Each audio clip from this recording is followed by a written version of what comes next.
আল্লাহ পবিত্র কোরআনে বলেন সূরা আল ইমরান অধ্যায় নম্বর ৩ আয়াত ১১০, কুনতুম খায়রা উম্মাতিন উখরিজাত লিন-নাস, হে মুসলিমরা, মানুষের জন্য তোমাদের উত্তম জাতি করা হয়েছে।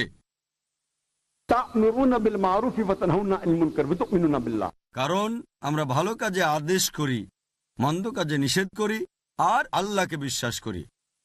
আল্লাহ আমাদের বলেছেন মুসলিম, খায়রা উম্মাহ, মানুষের জন্য উত্তম জাতি হিসেবে প্রেরণ করা হয়েছে। আর তিনি আমাদের কারণটাও বলে দিয়েছেন, কারণ আমরা ভালো কাজের আদেশ করি, মন্দ কাজে নিষেধ করি এবং আল্লাহকে বিশ্বাস করি।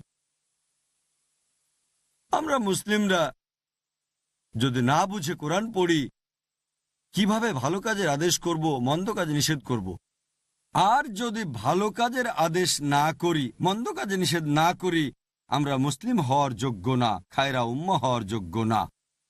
তাই যদি আমরা খায়রা উম্মাহ হতে চাই, যদি মুসলিম হতে চাই, আমাদেরকে বুঝে কোরআন পড়তে হবে, যাতে আমরা ভালো কাজের আদেশ দিতে পারি, মন্দ কাজে নিষেধ করতে পারি।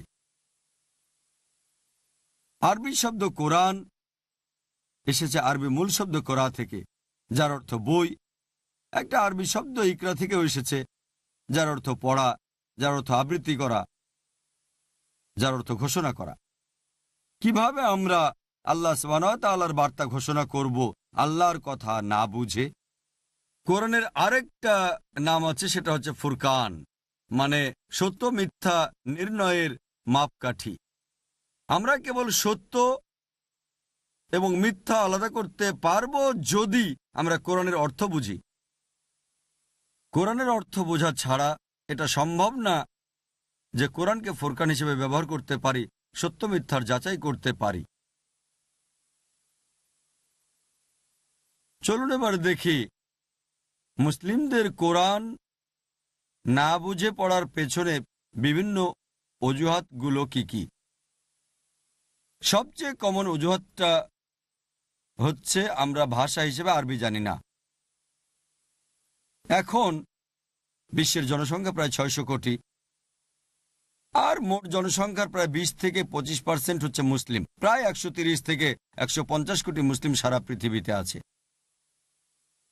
আর মুসলিম জনসংখ্যার মধ্যে প্রায় ১৫% হচ্ছে আরব, আরও অল্প কিছু রয়েছে অনারব, যারা আরবিকে ভাষা হিসেবে জানে না। সুতরাং মুসলিমদের মধ্যে ৮০%-এরও বেশি হচ্ছে মুসলিম, তারা ভাষা হিসেবে আরবি জানে না। তাই সবচেয়ে কমন যে অজুহাত মুসলিমরা কোরআন না বুঝে পড়ার জন্য দেয় তা হচ্ছে আমরা ভাষা হিসেবে আরবি জানি না।